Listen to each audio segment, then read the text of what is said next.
Hi friends, இப்போ நம்ம பார்க்க போகிற வீடியோ வந்து நாங்கள் போன வாரம் வெள்ளிக்கிழமை ராமேஸ்வரம் போயிருந்தோம்.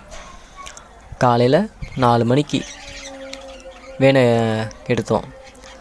எடுத்து பரமக்குடி மெயினில் ஒரு பேக்கரி கிட்ட டீ குடிக்க வேனை நிப்பாட்டினோம். அங்கே ஒரு அரை மணி நேரத்துக்கு மேலே தான் நாங்கள் நிப்பாட்டியிருப்போம். அதுக்கடுத்து வேனை எடுத்து போனோம். இப்போ ராமேஸ்வரம் பாம்பன் பாலத்தில் போய்கிட்டு இருக்கல டைம் 7:15. ஏன்னா நைட்னால டிராஃபிக் எதுவுமே இல்லாதனால வேணு சீக்கிரமாக போயிடுச்சு.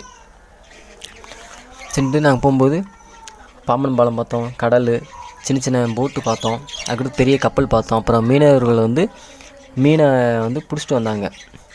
பிடிச்சிட்டு கரையில் மீனை போட்டாங்க. அது எல்லாமே பார்த்தோம். உள்ளுக்க போகும்போது வேனுக்கு என்ட்ரன்ஸ் டிக்கெட்டு 100 ரூபா போட்டாங்க. அதுக்கடுத்து நம்ம டூரிஸ்ட் வேன் நிற்கும் பார்த்திங்களா, அந்த இடத்துல வண்டியை போய் நாங்கள் பார்க் பண்ணோம்.